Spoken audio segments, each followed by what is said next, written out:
Sudhagad education society माध्यमिक विद्यालय Kalamboli. Subject general science, standard 7th. Chapter number 8 static electricity. पहिल्या लेक्चरमध्ये आपण इलेक्ट्रिक चार्ज म्हणजे काय, स्टॅटिक इलेक्ट्रिक चार्ज म्हणजे काय, फ्रिक्शनल इलेक्ट्रिक चार्ज म्हणजे काय आणि त्याच्या प्रॉपर्टीज आपण थोडक्यात पाहिल्या होत्या. तरी सुद्धा आपण कोणत्या प्रॉपर्टीज पाहिलेल्या होत्या त्या पाहूया. Electrically charge object attract uncharge object. Electric charge पदार्थ असेल तर अनचार्ज पदार्थाला तो अट्रॅक्ट करतो. There is repulsion between like electric charge. Like electric charge म्हणजे रिपल्शन असतं. There is attraction between unlike electric charge. Unlike electric चार्जमध्ये अट्रॅक्शन असतं. Hence repulsion is use as a test for identifying and electrically charge object. हा शेवटचा मुद्दा आपण पाहिलेला होता. याच्यावर आधारित पेज नंबर 54 नवीन पुस्तक असेल तर 159 वरती तुम्हाला काही 2 प्रयोग दिलेले आहेत, ते तुम्ही करून पाहिजेत. आता मी जास्त सांगणार नाही. ऑब्झर्व अँड डिस्कस आणि ट्राय धिस. इथे कंगवा दिलेले, कंगवा असं कोरड्या केसामध्ये घासायचा, तो प्रभारित करायचा, त्याच्याकडे कागदाचे कपचे आकर्षित होतात, त्याच्यावर एक प्रयोग दिलेला आहे. आणि हा कंगवा आपण पाण्याच्या धारेजवळ आणला तर पाण्याची धार त्या कंगव्याकडे आकर्षित होते. कंगव्यावरती प्रभार असल्यामुळे त्या पाण्याच्या धारेमध्ये सुद्धा प्रभार निर्माण होतात आणि विरुद्ध प्रकारचे प्रभार निर्माण झाल्यामुळे पाण्याची धार त्या कंगव्याकडे आकर्षित होते. असा हा प्रयोग दिलेला आहे. Make your observations with tick. तुम्ही हे दोन्ही प्रयोग तुम्ही करायचे आहेत. पेज नंबर 54 वरती खाली चौकट दिलेले आहे पहा. Always remember the number of positive and negative charges are equal on an uncharged or neutral object. जर न्यूट्रल ऑब्जेक्ट असेल, अनचार्ज ऑब्जेक्ट असेल तर त्या पदार्थामध्ये पॉझिटिव्ह आणि निगेटिव्ह चार्जची संख्या सारखी असते आणि जर कमी जास्त असेल तर तो चार्जेबल असतो. The electric charge generated by induction stays only as long as a charged object is near to it.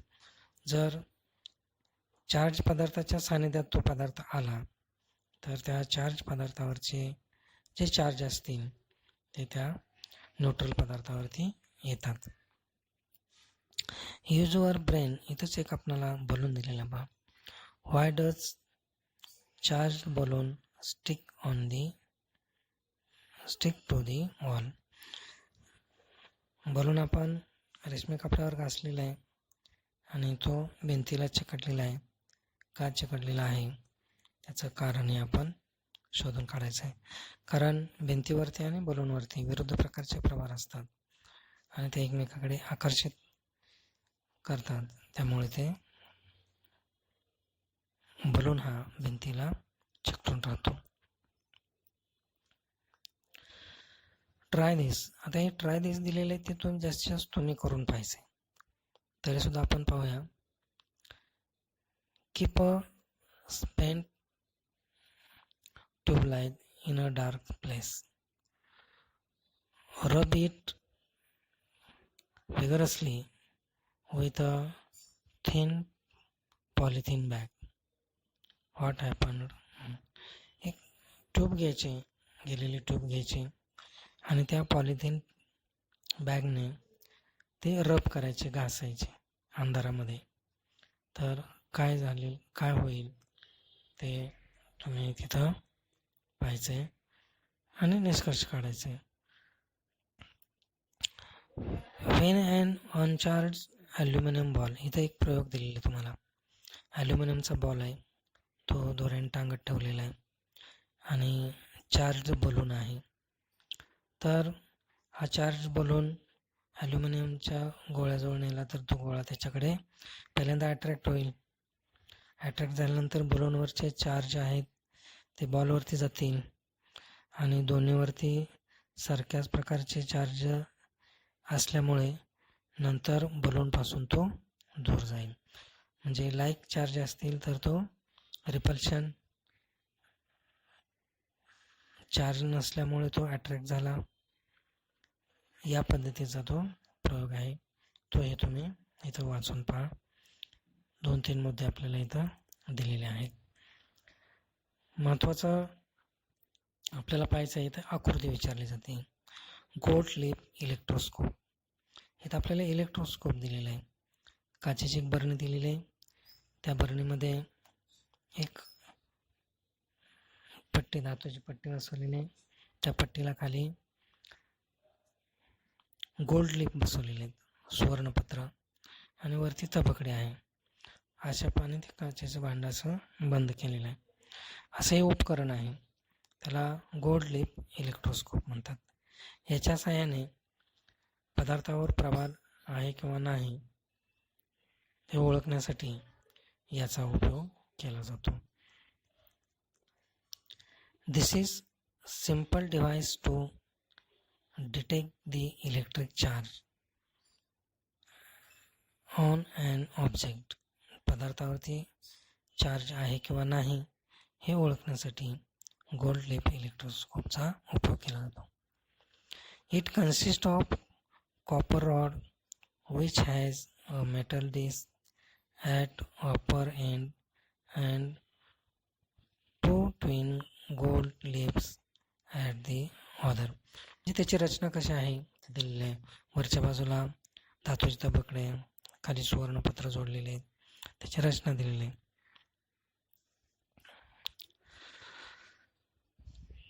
The rod is placed in a bottle so that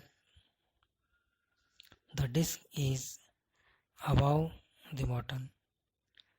When an uncharged object is taken near the disc, जर अनचार्ज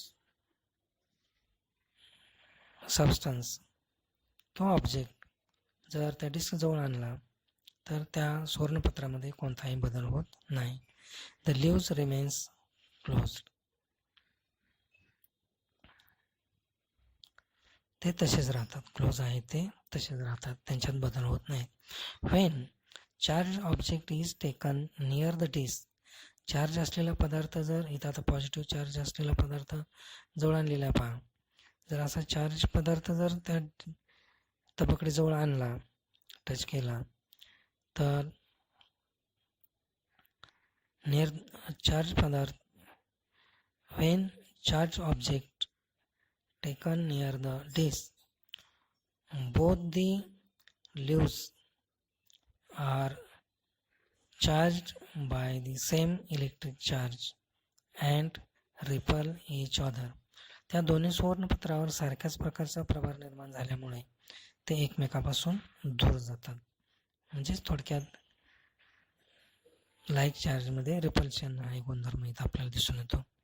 that is the move away from each other or open up. When we touch the disc with our hand, the leaves collapse because the charge in the leaves goes into the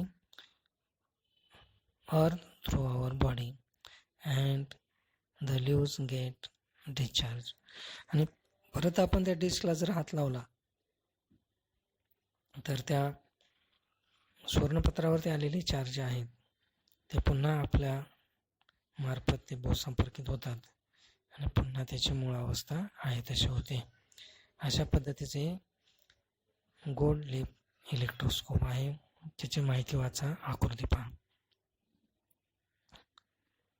नंतर इथं can we use leaves some other metals instead of gold in the electroscope. या इलेक्ट्रोस्कोपमध्ये आणखी दुसऱ्या धातूच्या पण lip वापरू शकतो का, पानं वापरू शकतो का, वापरू शकतो.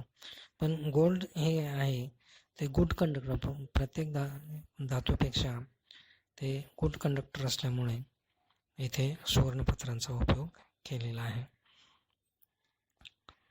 नंतर सायंटिस्टची एका माहिती दिलेली आहे आपल्याला पहा. म्हणजे ज्यावेळेस आकाशामध्ये ढग असतात त्या ढगामध्ये चार्ज असतो आणि तो चार्ज असतो हे कसा शोध लागला ते ग्रेट सायंटिस्ट इथं दिलेले आहेत. In the year 1752 Benjamin Franklin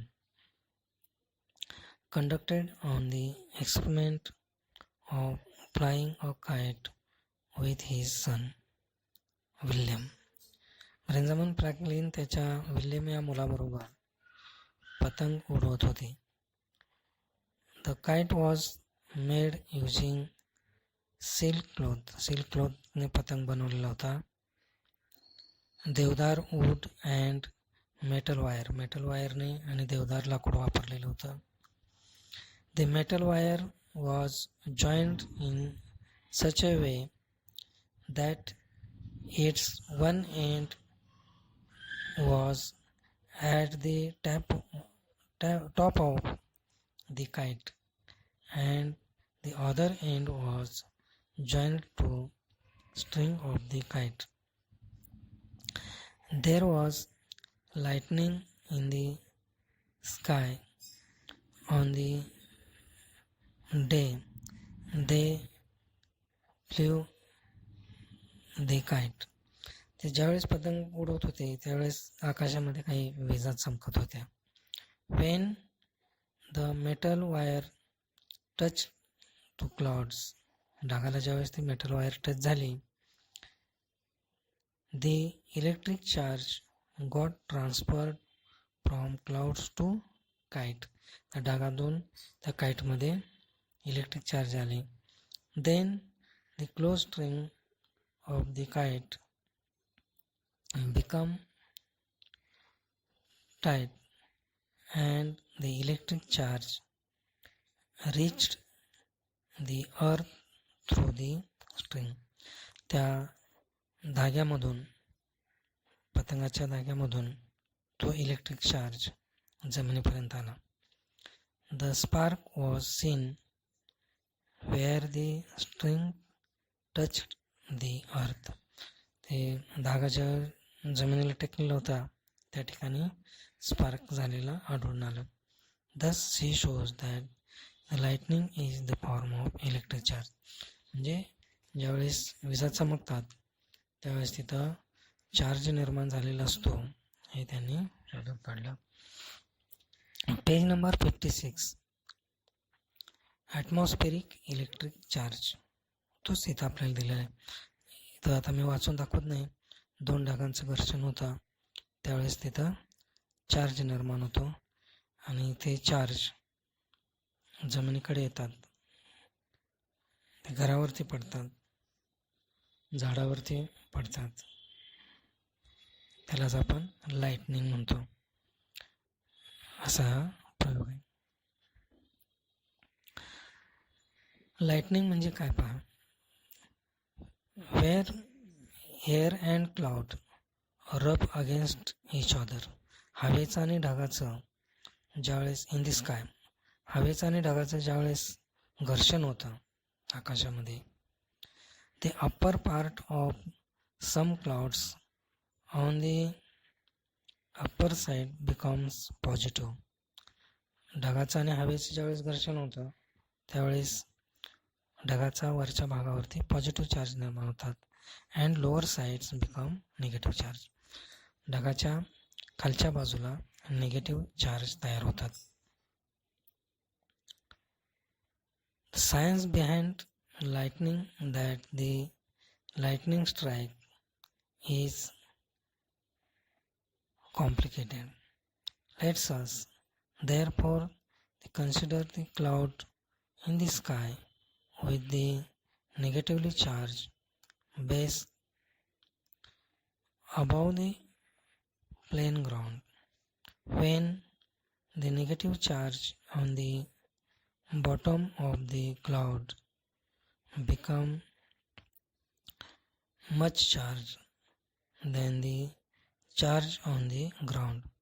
ग्राउंडपेक्षा चार्जपेक्षा तिथे निगेटिव्ह चार्ज ढगामध्ये जास्त निर्माण झालेले असतात. It starts flowing towards the ground, ते ग्राउंडकडे येत असतात.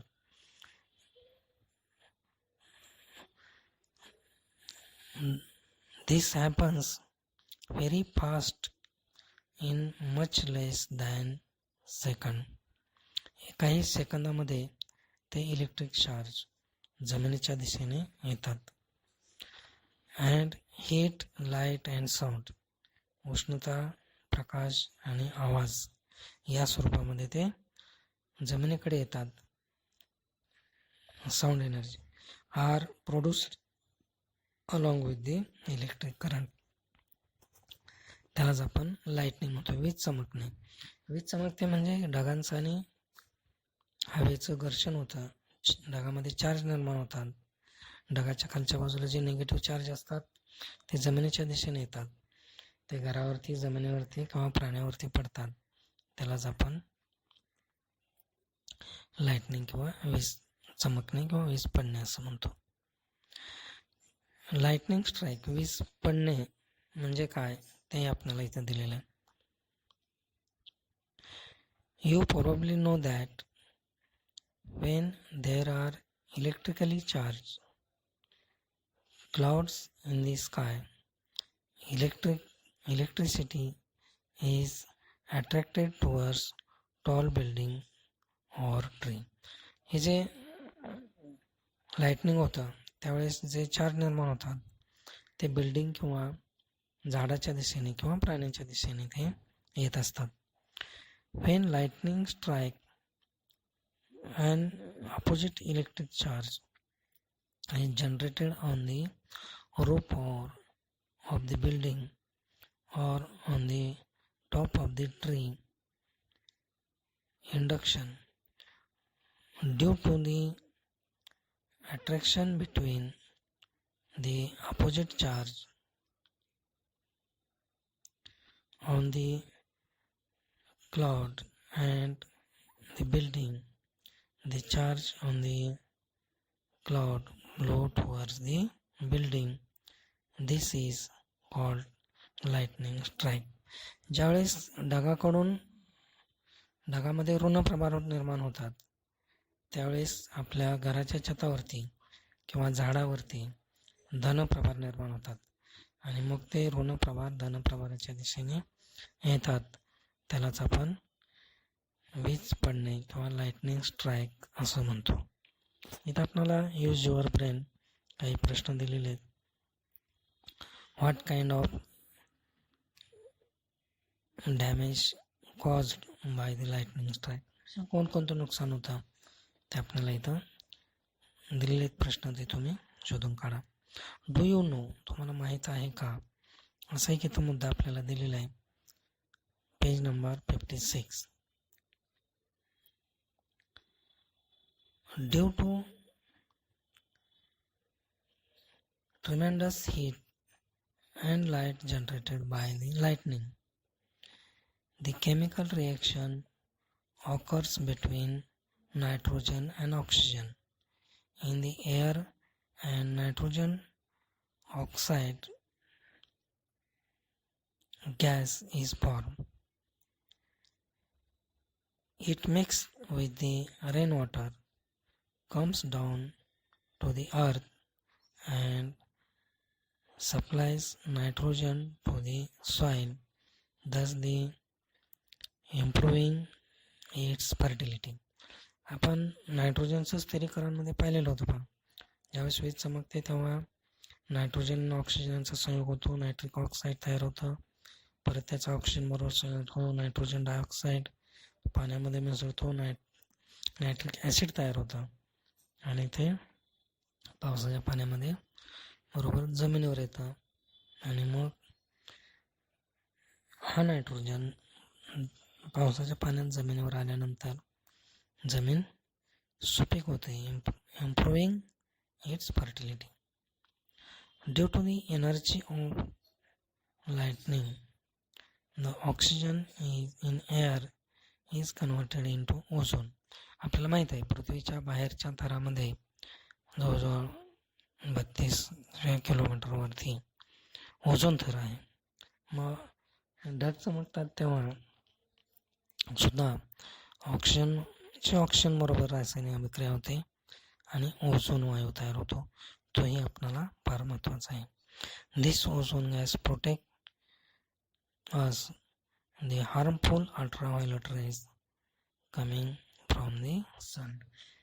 सूर्यापासून जे अल्ट्राव्हायोलेट रेज येतात त्यापासून आपल्या संरक्षण करण्याचं काम हे ओझोन थर करत असतो. इथे शेवटचा मुद्दा राहिलेला आपला लाईटनिंग कंडक्टर. लाईटनिंग कंडक्टर म्हणजे तडित वाहक. म्हणजे उंच बिल्डिंगवर वरच्या टोकापासून अगदी जमिनीपर्यंत एक तडित वाहक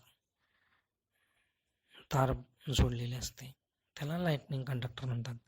म्हणजे जर घरावरती किंवा त्या बिल्डिंगवरती वीज पडली तर या वायरमधून ती भूसंपर्कित होते.